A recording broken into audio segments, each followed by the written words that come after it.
We are at the dawn of a new age, the age of Aquarius. For the past 20 or 30 years, there's been a big boom in meditation of all varieties in the West. There's no limitation in space when you go into thought consciousness. So that's where the meditative state is so key. This year, more than 8,000 gathered to salute the sun. The sun is very, very much more than it appears to be. It is actually a generator of energy, knowledge, information. When you transcend, you go beyond thought. You just experience pure consciousness. Consciousness is all possibility. It is all potential. Most people have experienced other dimensions and what have you, either in meditation or near-death experiences or just spontaneously. And it's sort of an awakening that happens in consciousness. There's not going to be a second coming of Christ. The second coming of Christ is you. It's all of us. It is the awakening of the Christ principle in humanity.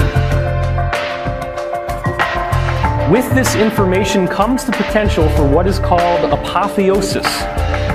Human becomes God.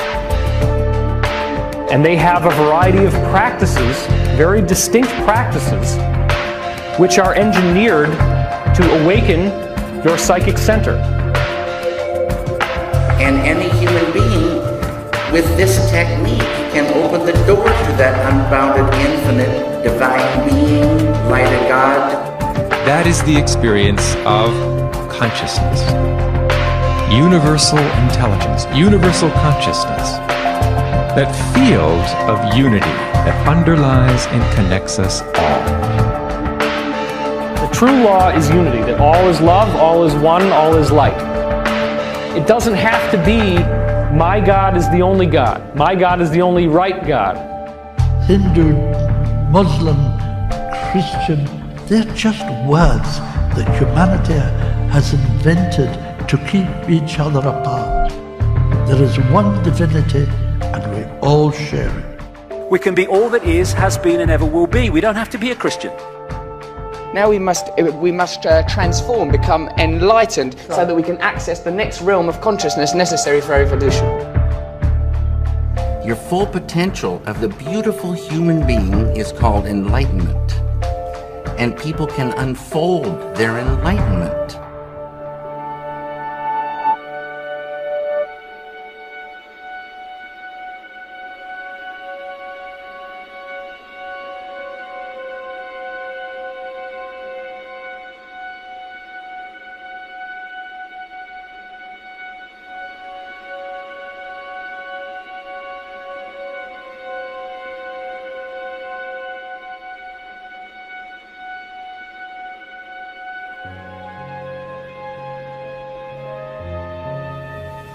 This is right here in the Lucis Trust library located in London, directly next to the United Nations Center as well. I found this interesting. This is amazing. Inside of the library of Lucis Trust, a candid history of the Jesuits. Teachings on yoga. See multiple books here on yoga. Ani Yoga. Here's another one. Yogi Philosophy. The Gnostic Gospels. Of course, you have multiple books in here on astrology and telepathy and just various books on magic, and you have the Rosicrucian manual right here.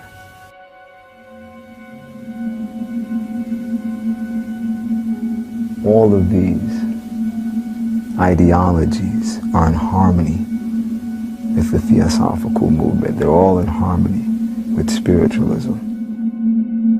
This generation of 2017, you are watching things transpire at an unbelievable pace. I marvel at how quickly things are happening and how quickly Bible prophecy is being fulfilled. This is heavy-duty stuff. This is what we were warned about in the Bible. Tragically, most people, the average individual, has no knowledge of the presence of these dark and sinister spiritual forces.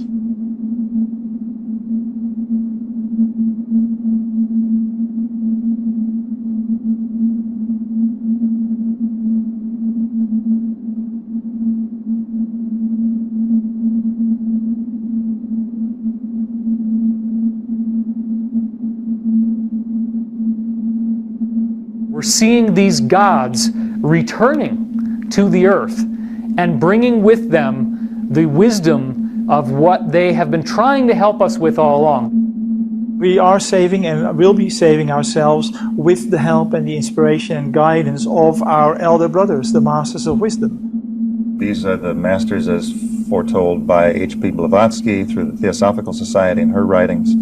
The masters in the hierarchy you are now saying are present in some numbers in the world. On our planet, the masters have been esoteric, hidden away for thousands and thousands of years, and they're now beginning to come back into the everyday world.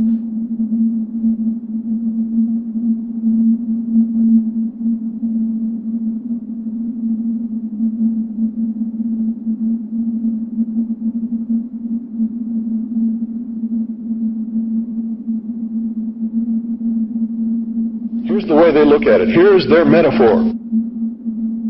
Adam and Eve were held prisoner in the Garden of Eden by an unjust, cruel, and vindictive God until Lucifer set man free from this garden by giving him the gift of intellect.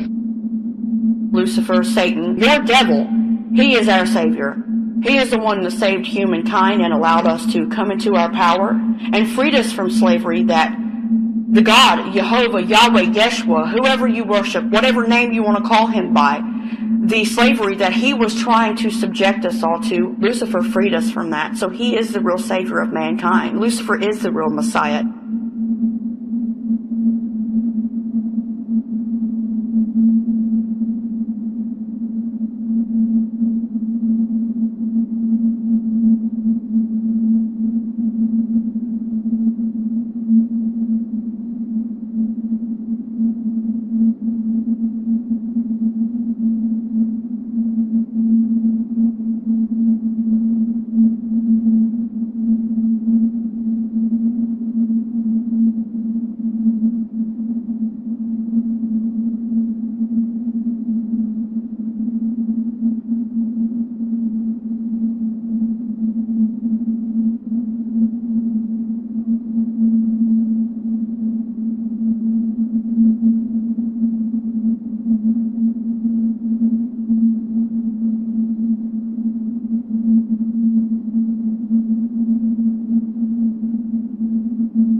Who brought man the gift of fire?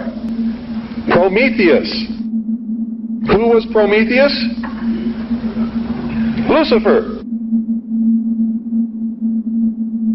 What was the gift of fire? Knowledge, intellect. Through the use of intellect, man will conquer the earth, will conquer nature, and will himself become God. It's taught in every Masonic temple in this land. Every secret brotherhood, every secret society, every mystical temple, every occult organization teaches the Luciferian philosophy. Did you just say that you are Lucifer? I am Lucifer. Okay, define Lucifer for me. Pure, virtuous, wholesome, innocent individual that's out to help people. Lucifer is? Yeah. Now, is he the Lucifer that God created? That's the same one. See, this is what a Mason confesses, is that Lucifer is light. This is what they teach in the lodges, that if you perfect yourself as the temple of the God within and become Christed, You've all heard this in the New Age movement. You too can become God. Lucifer, Satan, is currently trying to organize a massive movement that we are all capable of being our own gods and goddesses in our own right.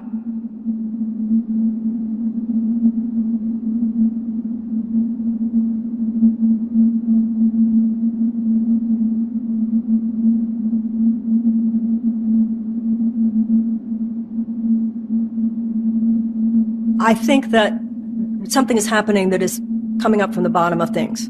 This is an international, it is not centered in any one particular part of the world. It is not centered in one particular ethnicity or anything else. It is coming up from the bottom of humanity. And I think that there is more of an awakening. We are also granted the gift of experiencing an expansion within our own consciousness. Consciousness itself is God. Individualism is a material, sensorial, biological notion which we can conquer through the expansion of consciousness. We have an obligation for the evolution of our species. Most people see themselves as separate from the world, from the universe. But that is actually an illusion. What's evolving is consciousness. Consciousness is the thing that's evolving and creates, and it expands in every way it can. And that's where we're heading. I love what you said about the evolution of the next consciousness, that we're just here to push up. It's not just I think, therefore I am. It's I am, therefore I am. I am all that is, has been, and ever will be. I just am. I am the force with no name and all names. I am all things and I'm no things. I'm everything and nothing. I'm everywhere and nowhere. Because I am all that is, therefore I'm all possibility. We all rejoice as one when any of you find your center and more of what our desire to see mankind do, to be enlightened within themselves. Your consciousness at the very depth of yourself is all the wisdom, all the inspiration, and all of the love that you would ever need or want. The voice of God inside of you. That's the only word of God that matters. Because we, all of us on this planet, have the way within us if we only access that. If you can find that peace and that equanimity within yourself, then you will be the most compatible for this change that is coming. You can harness that potential in yourself, and I see a very, very positive future coming. It's just about time for the unveiling. What is the unveiling, John? The genetic upgrade of the human being. It's time to rise. The whole idea of the fall, that people are fallen. Who made that up? Maybe we're rising, maybe we're not fallen, but that just keeps everybody in their place believing they're fallen people, you know? And I think if we actually kind of pulled out from that thinking and saw, just really reframed who we are and reconceived who we are, like actually we're rising people, not fallen people. This is what the so-called second coming actually is the awakening within each and every one of you of your own Christ consciousness, your own Buddha nature, your own Krishna spirit, your own holy Wavoka. You have power. Exercise it. There's no messianic return. It's a consciousness awakening that's happening in each person. This is a future that we create. So religion's out. If we are going to be conscious, then religion's gone. Because we are amazing, infinite, eternal genius. We'd all love to be gods, wouldn't we?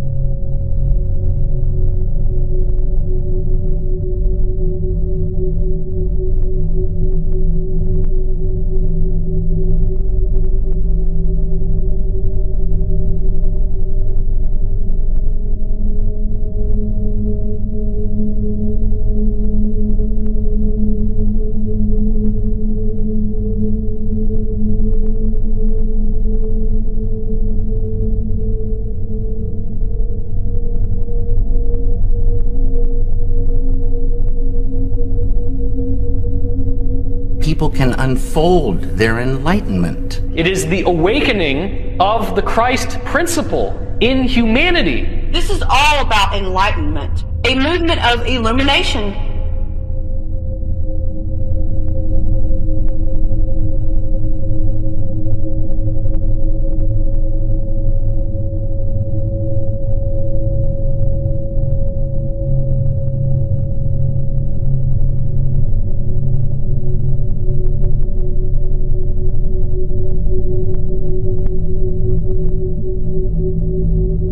tell you this, and you may think I'm nuts if you want to, but this is the truth. Either these men are following the book of Revelation, just like a plan, and bringing the prophecies in there to pass, or there really is a God, and what he said was going to come to pass is coming to pass. There has been an awakening. Have you felt it? Okay, now my readings have told me, for what it's worth, that some of us will be able to have ascended abilities, because what we're expecting after 2012 is a 100 times more harmonious utopian world where things like time travel, levitation, instant telepathy, instant healing, telekinesis are as common and as everyday as breathing. Is there a vibrational change? There is. And we're seeing it, and people are feeling it, and changing as a result of it. There's so much energy that we're basically going through. There's so much transformation.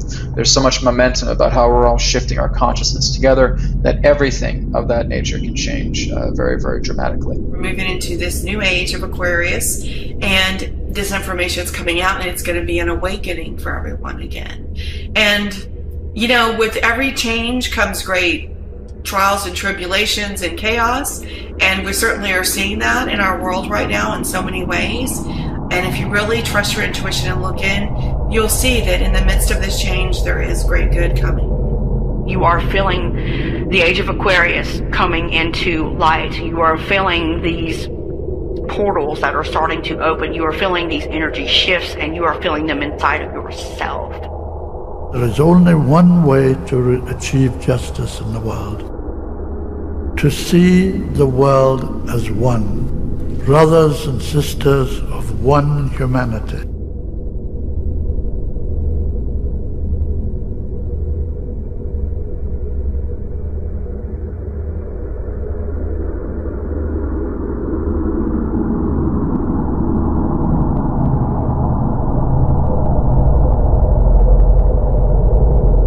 Millions of people believe that on December 21st, 2012, a new astrological age began that would see a sharp rise in human consciousness and spiritual awareness, and during which a peaceful global utopia would finally begin to come to fruition. This is the enlightened society that philosophers and spiritual thinkers the world over have been longing after for centuries. Over the past 100 years, the spiritual movement has gained global influence in raising interest and awareness of this new age, and has been very successful in bringing together the various spiritual and religious traditions of the world under one common banner, known as the New Age movement.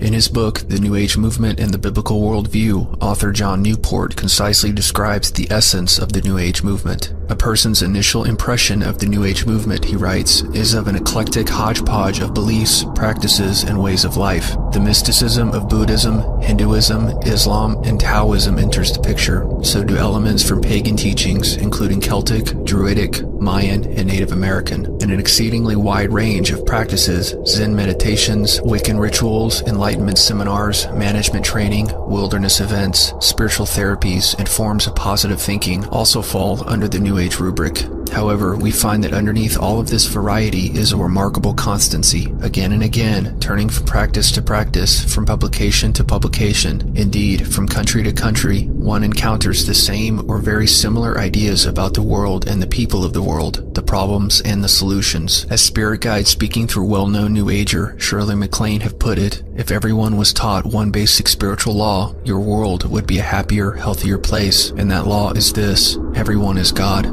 Everyone. The New Age is the age of Aquarius. If you know your zodiac, the new world is going to take effect inside of the New Age. And the whole idea of the New Age, and it's working perfectly for the Aquarian age, is a deception that's coming. And the deception is self-worship and self-enlightenment. This godlike state that I'm talking about, they call it through these ages. They have many different names for it. The Japanese call it Zen. It was called Nirvana. It's called God consciousness. It's called Gnosis. And this spiritual enlightenment, you're going to see it come. It's already mainstream in America. It's going to become everywhere. It's going to be just like the Green Movement. They're going to lead you down this path of deception that you can become like a god. Now, where did this all originate from? It originated in the Garden of Eden with the tree of knowledge, the apple.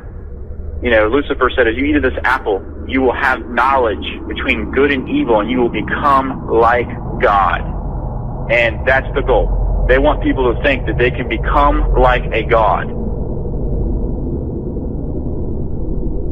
The book of Genesis gives us a clear origin for this belief in human divinity, unfortunately dismissed as a fairy tale by much of the world today, including many Christians. The Genesis account of the creation and fall of man not only gives us a clear explanation of why the world and mankind have been continuously plagued by chaos, death, and destruction throughout the centuries, but it also provides a clear picture of where the world is headed and why many of those currently in power hold a luciferian worldview and are tirelessly working to build a one-world society. Even if you dismiss the book of Genesis as nothing but a fairy tale, the truth of the matter is that many of the people working to forge a new world order hold to a spiritual worldview that takes the Genesis account very seriously. The only difference is they interpret it from the other side. This permeates all of the teachings of all of these people, and it is, in fact, the Luciferian philosophy, is the promise of Lucifer to Adam and Eve in the Garden of Eden, that God had lied to them, and if they eat of the fruit of the tree of knowledge, then they will not surely die, but shall become as gods. And this whole story is in the book of Genesis, and people read it and they just gloss over that part. They don't really understand it. They don't really realize what was happening there. And everybody knows about Adam and Eve in the Garden of Eden and eating of the fruit of the tree of knowledge, but they don't understand that the whole fall of man was in believing the promise that Satan made to Adam and Eve, that they shall become as God. And the real blasphemy is to stand and say, I am God, and mean it. I am God. I am God. I am God. I am God. I am God. I am God. I am God. I am God. I am God. If we can just move our self-identity from I am this person in the body with this name to I am all consciousness, everything changes.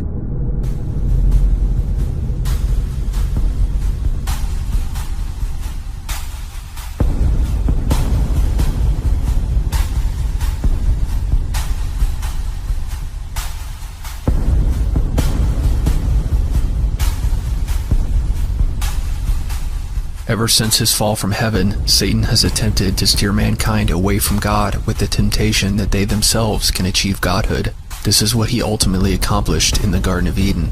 But it did not stop there. The Luciferian lie has been the common element or uniting thread that connects almost every other religious and spiritual tradition other than Christianity. For centuries, these various religious and spiritual traditions have remained separated by time, geography, and culture. But today, with the help of technology and improvements in communication, they are being brought together in further unity under the banner of the New Age movement, which has been incredibly successful in perpetuating the Luciferian lie to a wider audience that might not otherwise be interested in religious ideas. New Agers are anxiously awaiting the arrival of the next world teacher, who they call the Christ. According to them, this Christ is not the Jesus Christ of the New Testament Gospels, but a spiritually powerful man who will embody the Christ energy. In fact, those within the New Age movement have been quite open in expressing that this Christ who will return is not the Jesus Christ of the New Testament.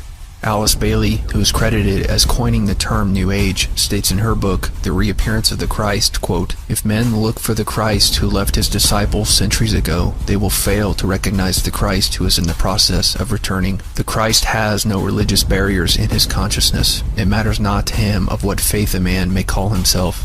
It should not take a trained Bible scholar to see that this Christ of the New Age is the Antichrist, who the Bible teaches will be the literal incarnation of Satan or Lucifer. And as we get into further detail about the New Age movement and the coming kingdom of the Antichrist, you will learn how many of the leading figures of the New Age movement in fact honor Lucifer as mankind's intellectual and spiritual savior and look for guidance from an ascended being they call the Lord of the World, the very title that Jesus Christ and the Apostle Paul use in the New Testament in reference to Satan. The coming of a Luciferian Christ and the establishment of a global utopia coincides with the Apostle John's vision in the book of Revelation about the Antichrist rising to power in the last days during a time of great tribulation to bring a false sense of peace and security to the people of the earth and proclaim himself to be God. But the Antichrist cannot simply appear. A great deal of work must be done to prepare the way for his coming, and the human race must first be conditioned to receive him as their own. In fact, New Agers themselves insist that in order for the next world teacher to arrive, humanity must first unify as a global family and be initiated into the new age of Aquarius.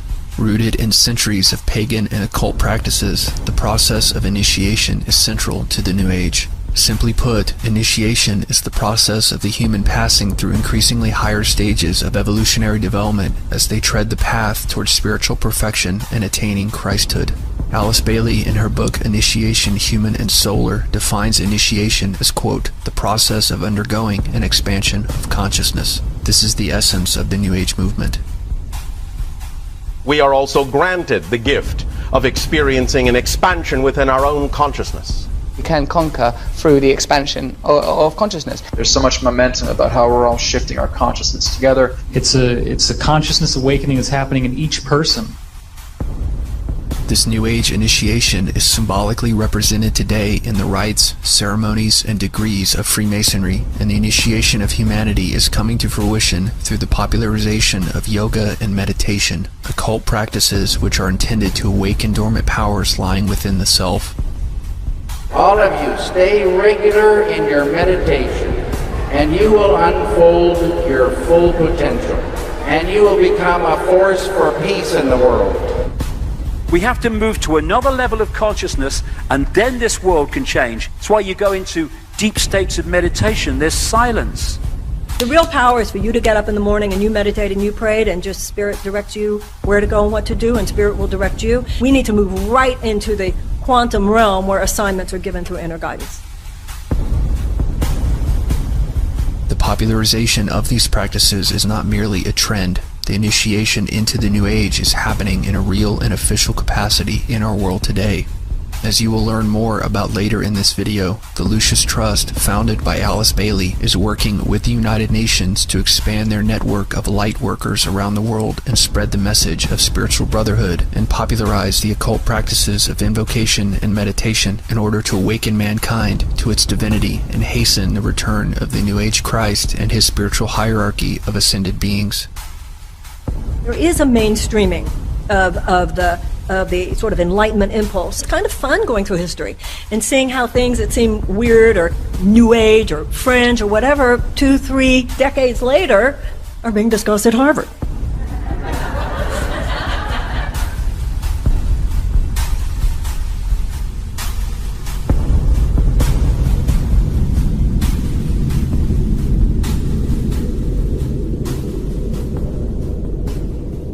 At this time of planetary transition, there's a lot of chaos and confusion, and the emerging light is revealing the rather dualistic nature of the human condition. But through these revelations, humanity is beginning to touch a vision of unity and oneness, and many are subconsciously aware of the inner worlds opening up and the dawn of a new spirituality. And the New Age movement, of course, has developed now with all its many facets, both good and bad. And at the heart of this movement is the idea of a new world based on love and sharing. And it's only when we've developed that ability to see whole that a planetary healing and a truer understanding of our destiny as a planetary light bearer can occur. And as light continues to descend on Earth, we see a rapidly growing interest in meditation and visualization techniques. And as more people start working in meditation and mindfulness and concentrated thinking on areas of human development, the world is steadily filling with light. Focus the consciousness as high as possible in the mind. Okay, so how do we get access to that? Our genius, so to speak. The answer is in finding moments of presence and stillness. And what that means is basically stopping the thinking mind. To actually create an opening is finding that dimension within you of stillness, the state of Zen maybe, to have access to the deeper part of who you really are requires thoughtless awareness. And this is something that even Einstein spoke about. Stillness in the body and in the mind.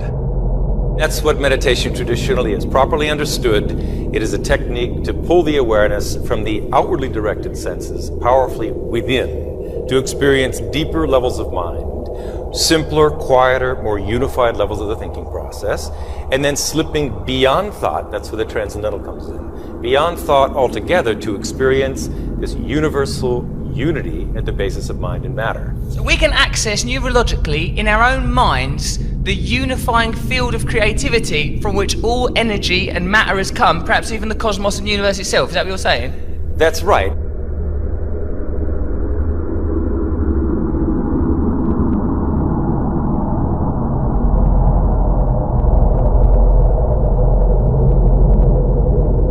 People worldwide have been practicing meditation all throughout history because it works.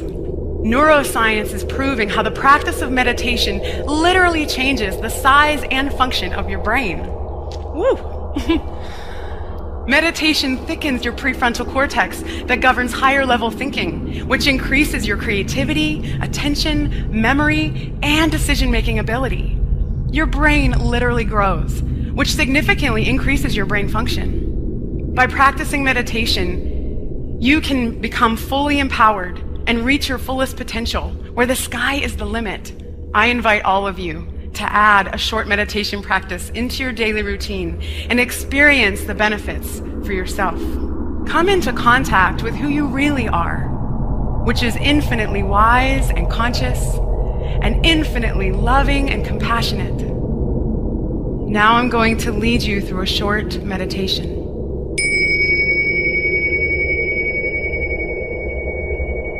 These 10 and 11-year-olds are focusing on their breathing and learning to let go of any destructive thoughts. Last year we decided to trial it across 3 classes in the school. We had such success with it, and it had an impact on behaviour, concentration, learning. So we decided that this year we were going to roll it out to every class, ranging from our nursery children to our year 6s, and they all do half an hour fortnightly. My passion is to get this on the national curriculum, because I've been working in schools now for over 10 years. We're creatures of habit, so we can take up a good habit like this, then we can change the way we behave. And this method aims to teach children how to manage their own behaviour and problems instead of relying on others to do it for them. How does it make you feel inside?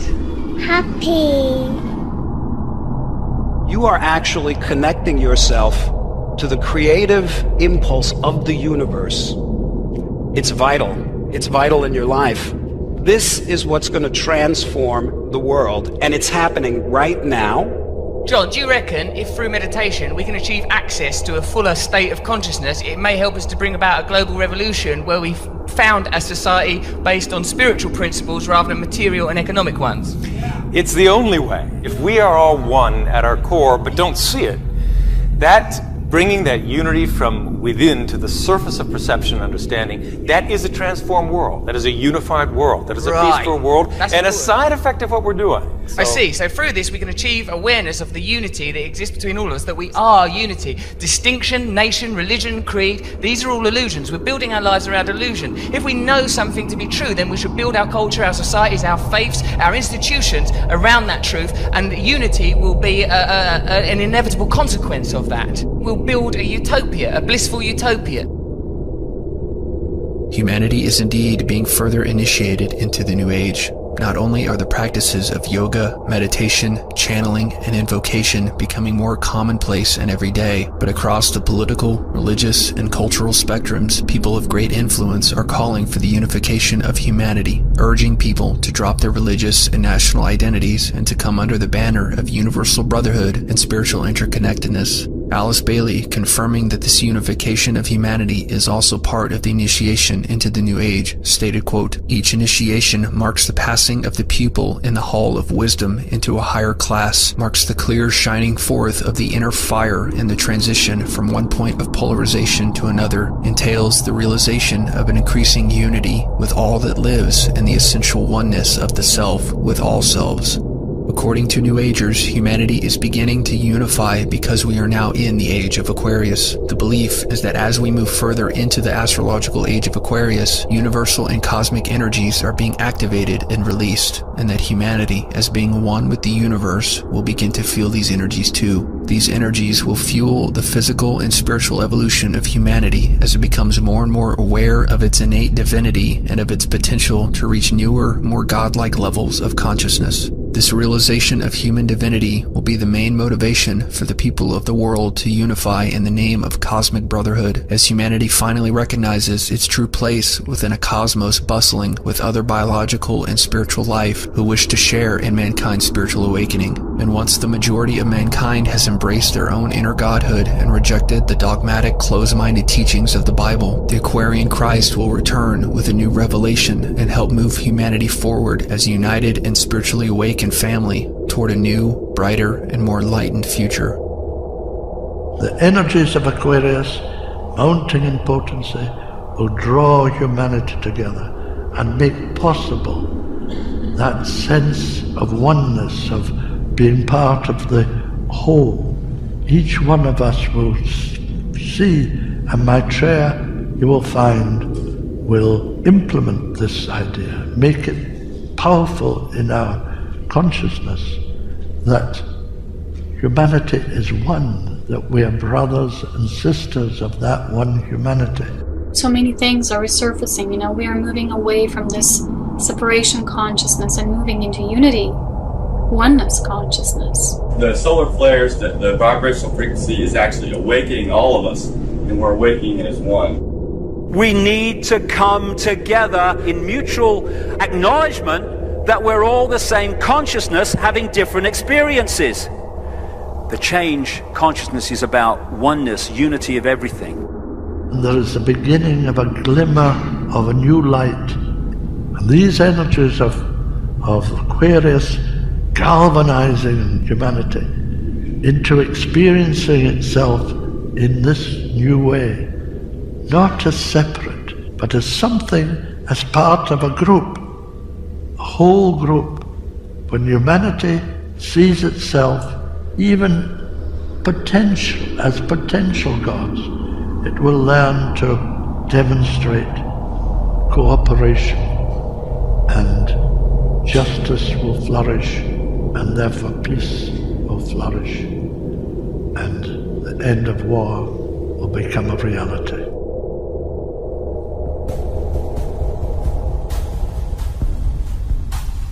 I want to be very clear that I believe the New Age movement and all related spirituality and phenomenon are part of a global deception that will usher in a false age of peace and brotherhood, and that will inaugurate the biblical Antichrist, Satan in the flesh, as the next spiritual leader of mankind. Posing as the peaceful world teacher that all religious traditions have been awaiting, the Antichrist will lead the majority of humanity astray just before the return of the true Christ, who will then, in a final act of reconciliation, destroy the works of darkness and all those who have blasphemously believed that they themselves were God, and who were unwilling to acknowledge their own sinfulness and recognize the true significance of Jesus Christ's sacrifice on the cross.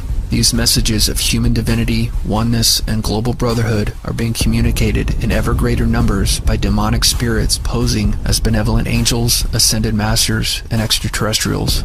If Satan truly is a fallen angel who was hurled down from heaven because of his pride, and who has ever since waged a war against God and mankind, it would be a perfect tactic for this fallen angel to spread his own propaganda, to teach mankind that he was mistreated by God and has been falsely slandered by Christians, and that in the Garden of Eden he was only trying to help or awaken mankind to the godhood that could be his.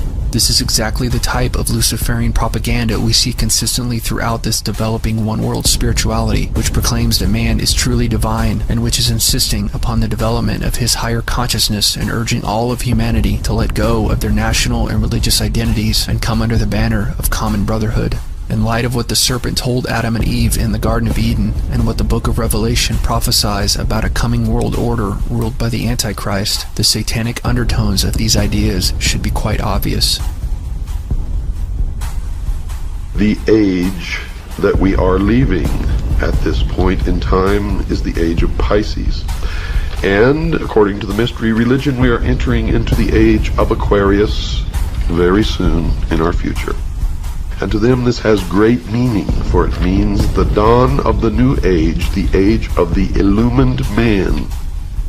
The number of the man is 666 in the mystery religion.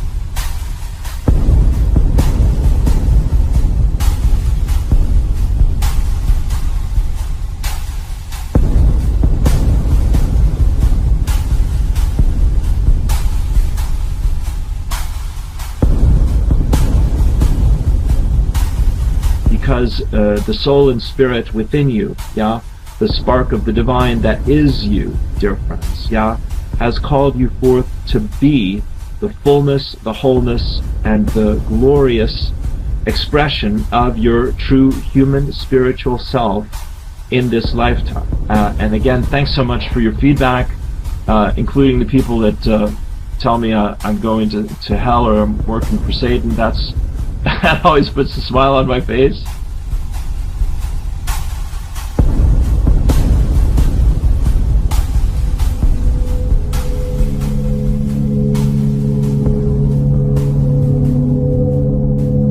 The New Age came right at everybody in 1980 with a book called The Aquarian Conspiracy. The Aquarian Conspiracy basically said, we're here and we're going to make this happen. It's going to take a little while, but we're going to do it. And here's what the author said. Usually at the point of crisis, someone has a great heretical idea. A powerful new insight explains the apparent contradictions. It introduces a new principle, a new perspective.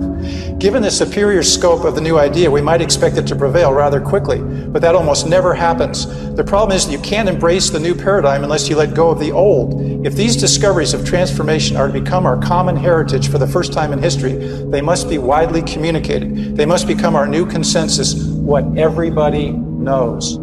In the book of Matthew, when it says, while men slept, the enemy came and sowed tares.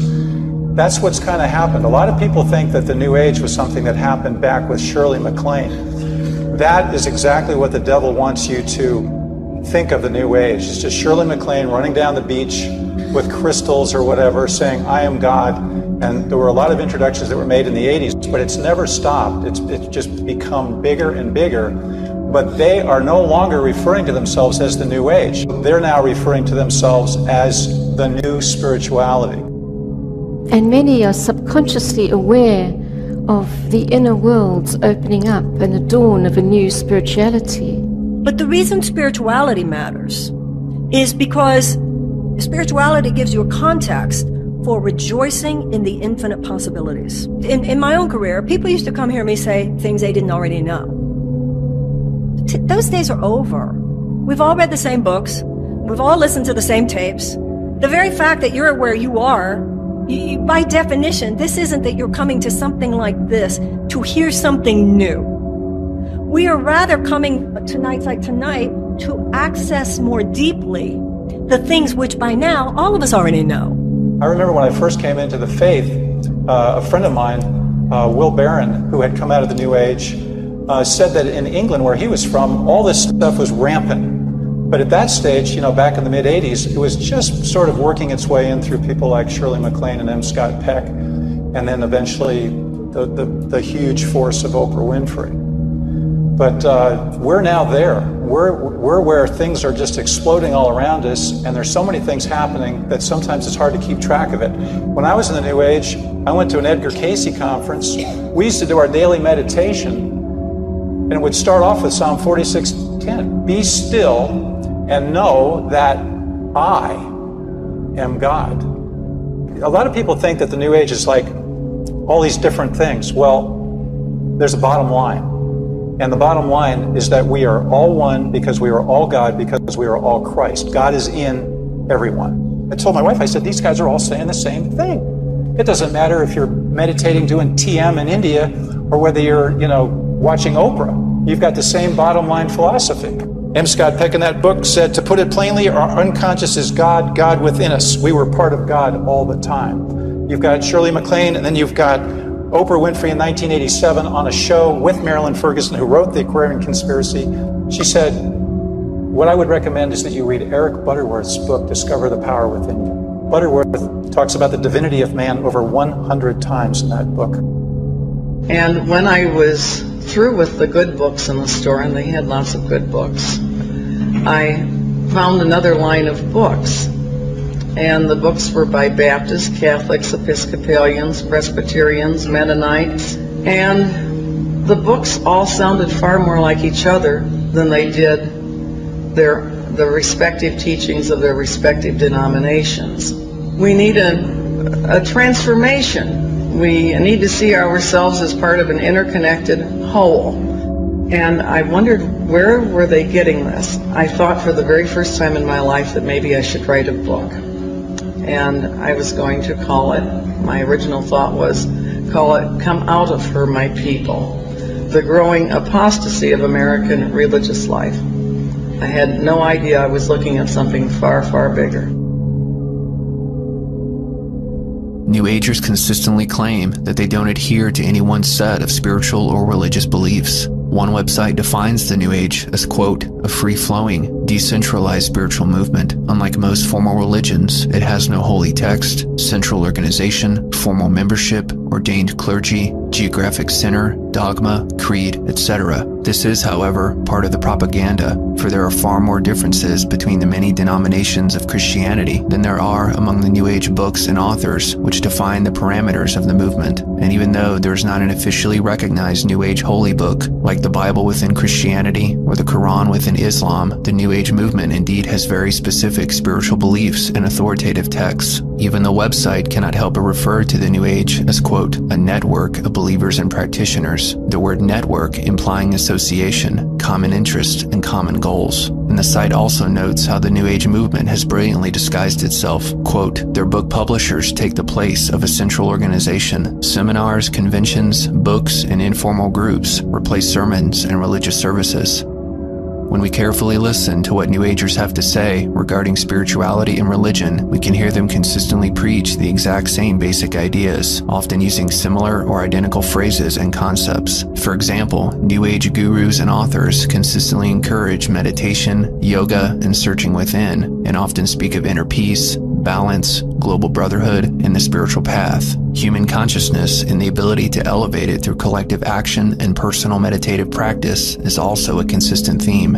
Indeed, the New Age movement has very specific ideas and central tenets about God, humans, and the world, and for those familiar with its terminology, it is a very easy movement to define and identify. This is because the New Age movement is not new, but is rather a modern-day rebirth of a very specific set of ancient occult teachings. Still, New Agers try to paint their movement as being simply an amalgamation of various aspects from all the world's religions. The truth, however, is that the New Age always rejects the central beliefs of biblical Christianity, especially the notions of original sin and exclusive salvation through Jesus Christ. If the New Age movement truly recognized all religions as legitimate paths to God, as it claims to do, then it would honor biblical Christianity as another spiritual path. But as you will see, many New Age leaders devote much time to deliberately speaking out against the Bible and its presentation of Jesus Christ as the only begotten Son of God and the only legitimate path to heaven. The New Age pushes an entirely different kind of Jesus.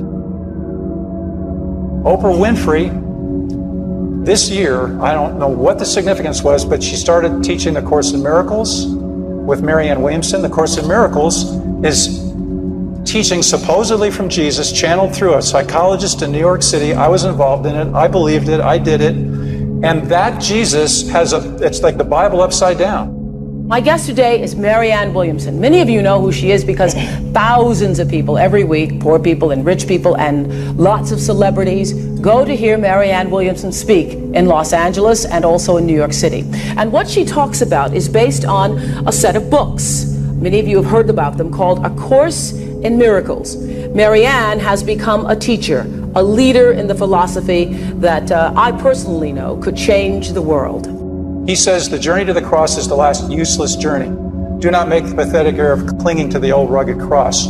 Am I the Christ? Oh yeah, and you are too. There's no sin, there's no devil, and basically the atonement is knowing that you don't need salvation because you never sinned. Atonement is an internal, going to God with our sins. we don't call them sins in a more enlightened perspective, but are mistakes. But it was the consciousness of Moses. It was the consciousness of Buddha. It was the consciousness of Jesus. So what happens is that Buddha and Jesus and Moses and any of the great religious figures, they are doors. They are there's only one door, and they're all names on the door. That you go through, and then you are taken to that place. Now, that's not Shirley MacLaine running down the beach with crystals. This is heavy-duty stuff. This is what we were warned about in the Bible. She quoted from a book called The Aquarian Gospel of Jesus the Christ. And this was about Jesus, obviously the jet setter. He wasn't hanging around Palestine. He was traveling to India and China. And the Aquarian masters sitting in council had told us that Jesus was not always the Christ. That just as Jesus had earned the degree Christ by a life of strenuous service and equipping himself to find the Christ consciousness, just as Lincoln was not always president, Edward was not always king, neither was Jesus always the Christ. He had earned the degree Christ by these certain practices. And they had John the Baptist was also out seeking wisdom, and he also had pagan masters. This is what the quote Christian books were also talking about. I've since collected some. One was SPCK, Society for the Propagation of Christian Knowledge. It was from England, and they actually told us we should pay heed to Benjamin Criminalis Bailey and Helena Petrovna Blavatsky.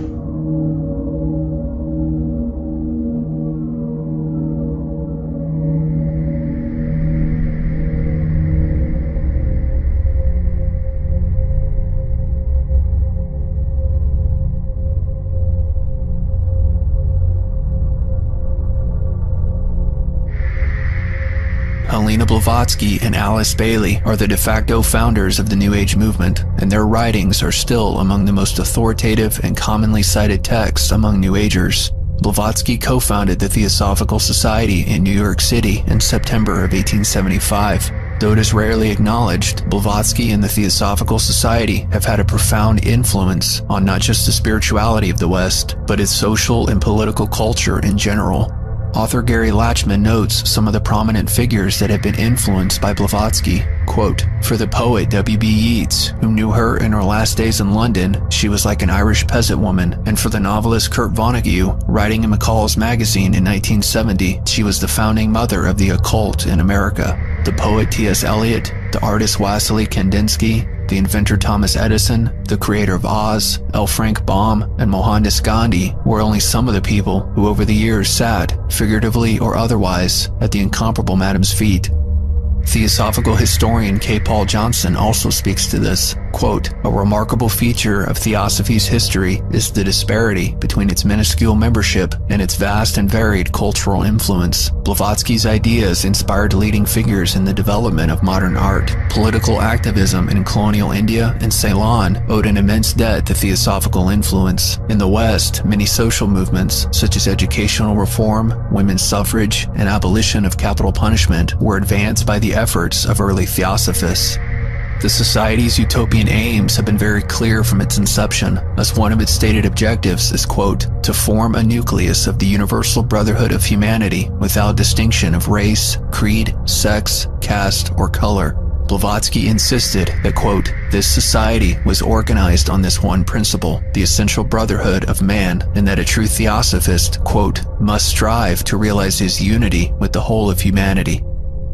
Bringing that unity from within to the surface of perception and understanding, that is a transformed world. That is a unified world. We are unity. Distinction, nation, religion, creed, these are all illusions. We're building our lives around illusion. We'll build a utopia, a blissful utopia.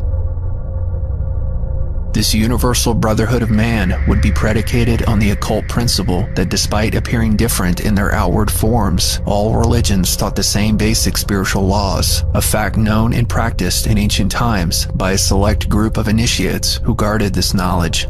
What we desire to prove, stated Blavatsky, is that underlying every ancient popular religion was the same ancient wisdom doctrine, one and identical, professed and practiced by the initiates of every country, who alone were aware of its existence and importance. The proofs of this identity of fundamental doctrine in the old religions are found in the prevalence of a system of initiation. To bring to light this ancient wisdom doctrine at the basis of all the world's religions was the main goal of Blavatsky's most notable works, The Secret Doctrine and Isis Unveiled, which are grand accumulations of occult and esoteric teaching from all over the world. The main inspiration for Blavatsky's work came from beyond the physical world. Through a process called channeling, Blavatsky came into spiritual contact with ascended beings who communicated to her thousands of pages of occult knowledge regarding the spiritual history of mankind and its evolutionary development. In a letter to a friend named Vera, Blavatsky described her channeling experiences. Quote, "Well, Vera, believe it or not, some enchantment is upon me. I am writing Isis Unveiled, not writing, rather copying out and drawing that which she personally is showing me. Really, it seems to me as if the ancient goddess of beauty, in person, leads me through all the lands of bygone centuries which I have to describe. Slowly, century after century, image after image, float out of nowhere and pass before me as if in a magic panorama. Races and nations, countries and cities, long vanish in the darkness of the prehistoric past, emerge and disappear, giving place to others, and then I am told the consecutive dates."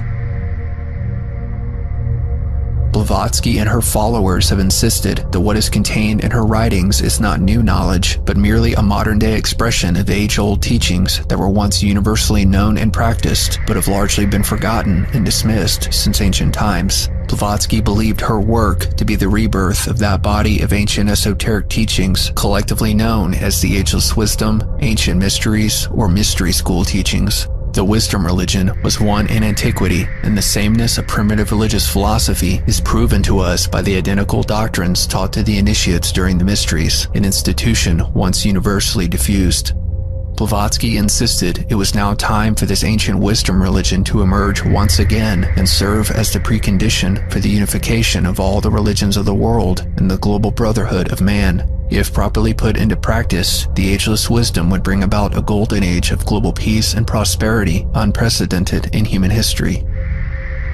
Madame Blavatsky, as she's called, or sometimes referred to as HPB, her initials, was a real pioneer in the bringing of what's called the ageless wisdom to the West. The ageless wisdom is a term for the spiritual teaching that for most of human history was hidden or veiled, but it's like a golden thread that runs throughout the world religions and mythologies and has always been present in human consciousness in some form or another appropriate for the time. It has always been for me about a practical application of the ageless wisdom teaching. These divine aspects of human nature are the very key to creating a culture of peace on earth, aware of our living inner and outer interconnectedness as never before. We are, of course, the one human family, the one humanity. And we're working with energies of such beauty to take evolution forward to its next step. The biggest hurdle to this goal of a global brotherhood of man was, of course, Christianity, which Blavatsky and Bailey believed had stubbornly clung to the erroneous notions of original sin and exclusive salvation through Jesus Christ. Such teachings, they believed, promoted disunity and hatred. They had no place in a world of peace and were irreconcilable with the ageless wisdom.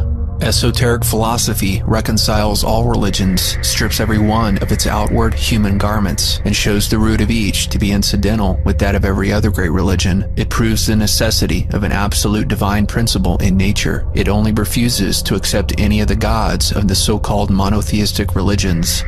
Gods created by man in his own image and likeness, a blasphemous and sorry caricature of the ever unknowable. Blavatsky called Christianity the chief opponent of free thought. She wrote in The Secret Doctrine, "The secret doctrine must someday become the just karma of the churches, more anti-Christian than the representative assemblies of the most confirmed materialists and atheists." She also insisted, quote, "Theological Christianity must die out, never to resurrect again in its present form. This in itself would be the happiest solution of all." Indian theosophist B.P. Wadia made clear Blavatsky's hatred for the Christian conception of a personal God and creator and outlined what the theosophical student must do to combat this evil and divisive doctrine. Everywhere in the genuine theosophical books, with great and reiterated emphasis, the delusion of the personal God notion has been attacked. In the 2 volumes of her secret doctrine, HPB has exposed the fallacy. They pray to an extra cosmic and personal God, higher than whom no exoteric worship can ever soar, making the task of the theosophical student most difficult. That task is to preach and promulgate the view that belief in such a God perverts human morals and deadens the action of the mind. To propagate this truth, the student himself has to master it. Unless he meditates on the attacks made in the secret doctrine on the personal God notion, he will not be able to get rid of this deeply ingrained acquisition, for it is an acquired and not an innate idea. The United Lodge of Theosophists similarly states, Theosophy has no qualm or hesitation about saying that belief in any type of personal or anthropomorphic God and the resultant worship, prayers, and devotion offered to such a being is something damaging, dangerous, and destructive. It is based on ignorance, immaturity, and superstition, and poses perhaps the main barrier and hindrance to the individual and collective spiritual liberation and progress of mankind. Theosophists insist that once the biblical notion of a personal God has been purged from the earth and the ancient mystery teachings exalted to their rightful place, true global peace and brotherhood can finally be established. Indeed, Blavatsky looked forward to the day when traditional Christianity was a thing of the past. If both church and priest could but pass out of the sight of the world as easily as their names do now from the eye of our reader, it would be a happy day for humanity. Universal unity and causation, human solidarity, the law of karma, reincarnation, Blavatsky stated, summarizing the main tenets of the ageless wisdom. These are the 4 links of the golden chain which should bind humanity into one family, one universal brotherhood. Alice Bailey, a devoted disciple of and successor to Blavatsky, also believed that the restoration of the mysteries or the ageless wisdom teachings would bring about a golden age of global peace and unity. These mysteries, when restored, she claimed, will unify all faiths. In 1922, Bailey solidified the influence of the Theosophical Society in America and the rest of the world by founding the Lucis Trust, a non-profit organization which has consultative status with the United Nations.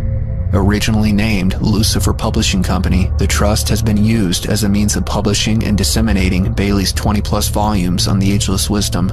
Bailey also founded the Arcane School, an offshoot organization of Lucis Trust, as an education center aimed at, quote, training in New Age discipleship. As I will discuss more throughout this video, both of these organizations are alive and well to this day, in consort with the United Nations, helping to advance mankind's initiation into the age of Aquarius. Look at the case of Alice Bailey. Here was somebody who had no background in literature and writing books, yet was able to turn out 20 major books that are all still in print and are all still affecting people, that have become a ground and base for so much of the esoteric tradition in our time. Mrs. Bailey, as you know, started working in a theosophical center on the West Coast. She had a mission, she had a calling, this wonderful interconnectedness that she believed so passionately for.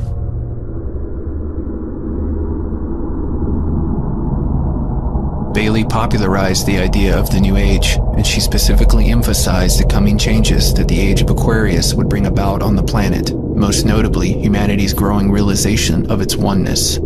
She stated in the reappearance of the Christ, quote, "If the word initiation signifies the processes of entering into, then it is indeed true today that humanity is undergoing a true initiation as it enters into the new age of Aquarius. It will then be subject to those energies and forces which will break down the barriers of separation and which will blend and fuse the consciousness of all men into that unity which is distinctive of the Christ consciousness." Like Blavatsky, Bailey saw traditional biblical teachings as the main hindrance to the unification of the world, and she was confident that the New Age Christ was adamantly working to reverse the damage caused by centuries of Christian dogma.